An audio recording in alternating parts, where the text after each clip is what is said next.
लूका रचित सुसमाचार 24वां अध्याय। परंतु सप्ताह के पहले दिन बड़े भोर को वे उन सुगंधित वस्तुओं को जो उन्होंने तैयार की थीं लेकर कब्र पर आईं, और उन्होंने पत्थर को कब्र पर से लुढ़का हुआ पाया और भीतर जाकर प्रभु यीशु की लोथ न पाई। जब वे इस बात से भौचक्की हो रही थीं, तो देखो दो पुरुष झलकते वस्त्र पहने हुए उनके पास आ खड़े हुए। जब वे डर गईं और धरती की ओर मुंह झुकाए रहीं, तो उन्होंने उनसे कहा, तुम जीवते को मरे हुओं में क्यों ढूंढती हो? वह यहाँ नहीं परंतु जी उठा है। स्मरण करो कि उसने गलील में रहते हुए तुमसे कहा था कि अवश्य है कि मनुष्य का पुत्र पापियों के हाथ में पकड़वाया जाए और क्रूस पर चढ़ाया जाए और तीसरे दिन जी उठे। तब उसकी बातें उनको स्मरण आईं, और कब्र से लौटकर उन्होंने उन 11 को और सबको ये सब बातें कह सुनाई। जिन्होंने प्रेरितों से ये बातें कहीं, वे मरियम मगदलीनी और यूहन्ना और याकूब की माता मरियम और उनके साथ की और स्त्रियां भी थीं। परंतु उनकी बातें उन्हें कहानी सी समझ पड़ी और उन्होंने उनकी प्रतीति न की। तब पतरस उठकर कब्र पर दौड़ गया और झुककर केवल कपड़े पड़े देखे, और जो हुआ था उससे अचंभा करता हुआ अपने घर चला गया। देखो, उसी दिन उनमें से 2 जन इम्माउस नाम एक गांव को जा रहे थे, जो यरूशलेम से कोई 7 मील की दूरी पर था। और वे इन सब बातों पर जो हुई थीं आपस में बातचीत करते जा रहे थे। और जब वे आपस में बातचीत और पूछपाछ कर रहे थे, तो यीशु आप पास आकर उनके साथ हो लिया। परंतु उनकी आंखें ऐसी बंद कर दी गई थीं कि उसे पहचान न सके। उसने उनसे पूछा, ये क्या बातें हैं जो तुम चलते चलते आपस में करते हो? वे उदास से खड़े रह गए।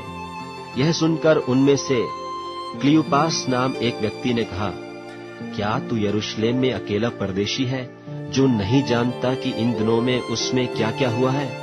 उसने उनसे पूछा, कौन सी बातें?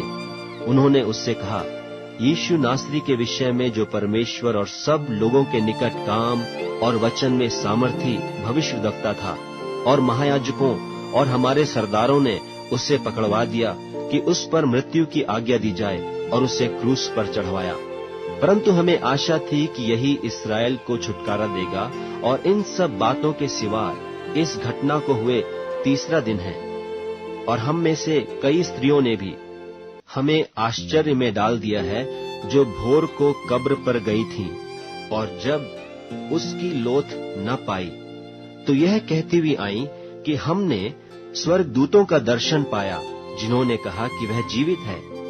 तब हमारे साथियों में से कई एक कब्र पर गए, और जैसा स्त्रियों ने कहा था वैसा ही पाया, परंतु उसको न देखा। तब उसने उनसे कहा, हे निर्बुद्धियों और भविष्यद्वक्ताओं की सब बातों पर विश्वास करने में मंदमतियों, क्या अवश्य न था कि मसीह ये दुख उठाकर अपनी महिमा में प्रवेश करे? तब उसने मूसा से और सब भविष्यद्वक्ताओं से आरंभ करके सारे पवित्र शास्त्रों में से अपने विषय में की बातों का अर्थ उन्हें समझा दिया। इतने में वे उस गांव के पास पहुंचे जहां वे जा रहे थे, और उसके ढंग से ऐसा जान पड़ा कि वह आगे बढ़ा चाहता है। परंतु उन्होंने यह कहकर उसे रोका कि हमारे साथ रह, क्योंकि संध्या हो चली है और दिन अब बहुत ढल गया है। तब वह उनके साथ रहने के लिए भीतर गया। जब वह उनके साथ भोजन करने बैठा, तो उसने रोटी लेकर धन्यवाद किया और उसे तोड़कर उनको देने लगा। तब उनकी आंखें खुल गईं और उन्होंने उसे पहचान लिया, और वह उनकी आंखों से छिप गया।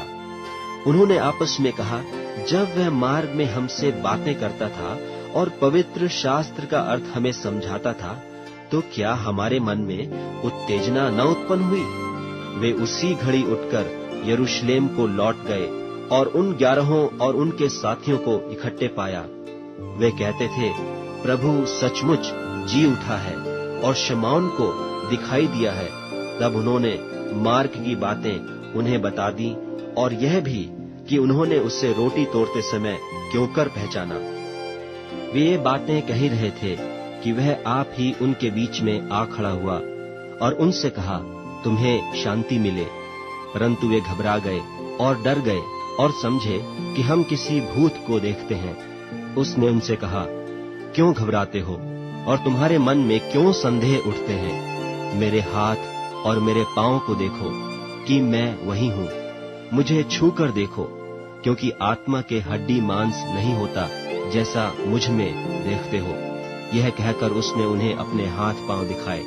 जब आनंद के मारे उनको प्रतीति न हुई और आश्चर्य करते थे, तो उसने उनसे पूछा, क्या यहाँ तुम्हारे पास कुछ भोजन है? उन्होंने उसे भुनी मछली का टुकड़ा दिया। उसने लेकर उनके सामने खाया।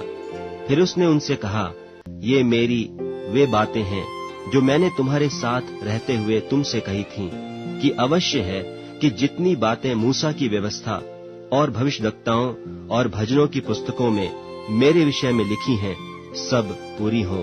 तब उसने पवित्र शास्त्र बूझने के लिए उनकी समझ खोल दी और उनसे कहा, यूं लिखा है कि मसीह दुख उठाएगा और तीसरे दिन मरे हुओं में से जी उठेगा, और यरूशलेम से लेकर सब जातियों में मन फिराव का और पापों की क्षमा का प्रचार उसी के नाम से किया जाएगा।